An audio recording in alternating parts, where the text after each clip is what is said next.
Assalamualaikum warahmatullahi wabarakatuh.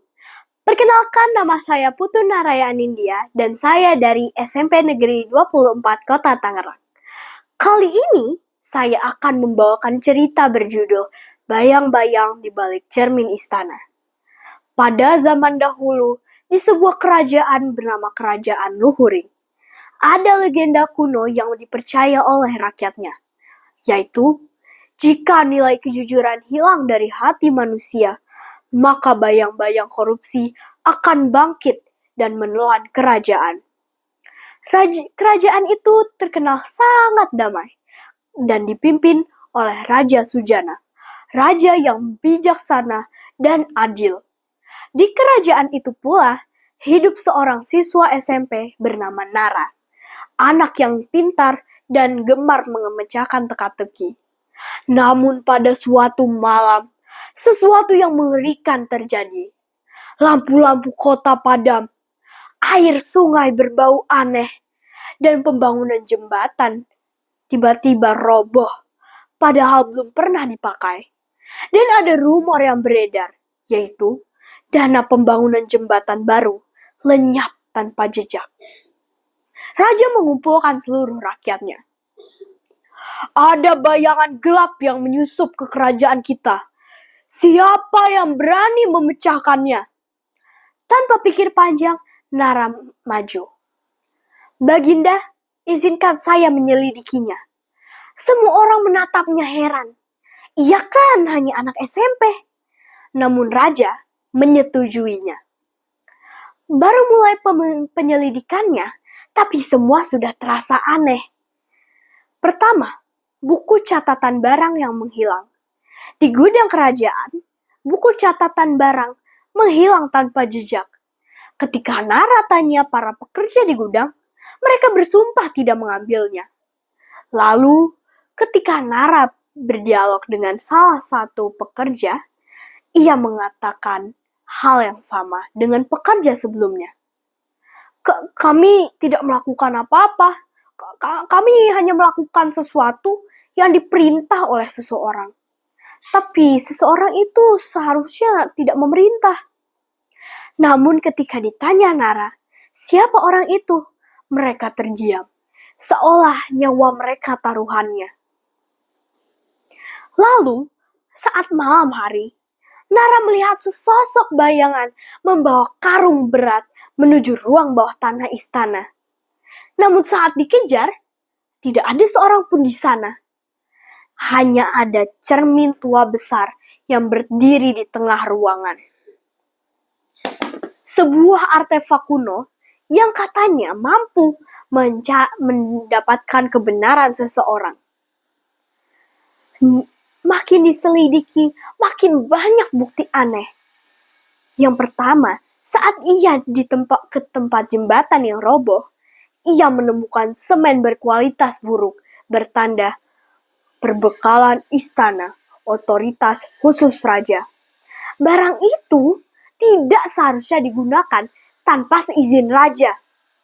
Lalu saat di kantor bendahara, ia menemukan buku catatan uang yang sudah dicoret-coret dan dipalsukan. Ketika ia membukanya, ada tanda tangan yang dipalsukan. Dan tanda tangan yang dipalsukan itu terlihat seperti tanda tangan Raja Sujana sendiri. Nara terkejut. Tidak mungkin seorang Raja Sujana, raja yang bijaksana dan adil, ternyata ia korupsi. Semua bukti mengarah kepadanya, tetapi dirinya menolak untuk percaya. Suatu hari, ia akhirnya memberanikan diri untuk menghadap dengan Raja Sujana. Baginda, saya menemukan sesuatu yang aneh. Mohon jangan marah, Baginda. Raja terdiam. Katakanlah, Nara. Semua bukti ini mengarah kepada Anda, Baginda. Seluruh ruangan berubah ricuh. Penasehat kerajaan marah. Terlampau berani anak ini. Raja mengangkat tangan, meminta untuk seluruh ruangan diam. Ia mengambil buku itu, membacanya, mencermatinya, dan wajahnya berubah pucat. Tanda tangan ini tanda tanganku, tapi aku tidak pernah menandatangani ini. Tiba-tiba, brak! Cermin tua yang pernah Nara lihat di tengah ruangan pecah. Dan dari balik cermin yang pecah itu, muncul sesosok hitam yang menyerupai Raja Sujana. Senyumnya licik, wajahnya jahat. Raja Sujana berteriak, itu bayangan koruptor, penjelmaan sisi gelap manusia. Bayangan itu tertawa. Hahaha. Aku tumbuh dari keserakahan kecil manusia, dari kebohongan kecil manusia. Aku mencuri dana dari orang-orang yang tidak jujur. Nara tersentak. Jadi selama ini yang mencuri data itu bukan manusia, tapi sesosok bayangan. Bayangan itu tersenyum. Ya, tapi kau tidak akan bisa menghentikanku, anak kecil. Nara teringat suatu legenda, yaitu korupsi hanya bisa dikalahkan dengan nilai-nilai kejujuran. Dengan jujur ia berkata, saya tahu saya takut, tapi saya lebih takut apabila kerajaan ini hancur. Dengan berani, ia maju selangkah. Dengan tanggung jawab, ia mengambil buku catatan yang penuh bukti. Dengan disiplin, ia menyusun ulang data dan bukti. Dengan bekerja keras, ia menyelesaikan teka-teki rumit. Dengan sederhana, ia tidak menggunakan alat ajaib, hanya kebaikan. Dengan adil, ia tak menyalahkan siapapun tanpa bukti. Dengan peduli, ia melindungi raja dan rakyat kecil. Dengan mandiri, ia tak bergantung pada siapapun untuk melawan kegelapan itu. Dengan 9 nilai yang menyinari di samping Nara, bayangan itu menjerit. Apa itu?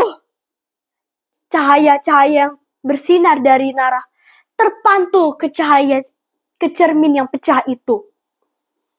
Dengan seketika, bayangan gelap itu menghilang seperti debu. Dari balik pecahan kaca itu, ada seorang pria berjongkok. Air matanya jatuh. Maafkan saya, Raja. Saya yang membiarkan bayangan kecil itu masuk dan membiarkannya tumbuh. Raja mendekatinya. Ia menahan marah, tetapi tetap tegas. Kami tidak bisa melindungimu dari hukuman, tetapi kami menghargai keberanianmu untuk mengakui. Bendahara menunduk. Saya siap melakukan apapun sebagai konsekuensinya. Raja menatap ke arah Nara. Dan kaulah pahlawan sejati kerajaan ini. Nara hanya menatap cermin pecah itu. Baginda, selagi sisi gelap manusia masih ada, bayang-bayang korupsi akan bangkit dan kembali menyerang. Raja mengangguk dengan wajah serius. Karena itu, mulai hari ini, kita semua harus menerapkan nilai-nilai anti korupsi. Bukan hanya untuk kerajaan, tapi untuk diri sendiri. Nara terdiam, menatap cermin pecah itu. Karena ia tahu, peperangan melawan korupsi tidak berhenti di situ. Sekian cerita dari saya. Wassalamualaikum warahmatullahi wabarakatuh.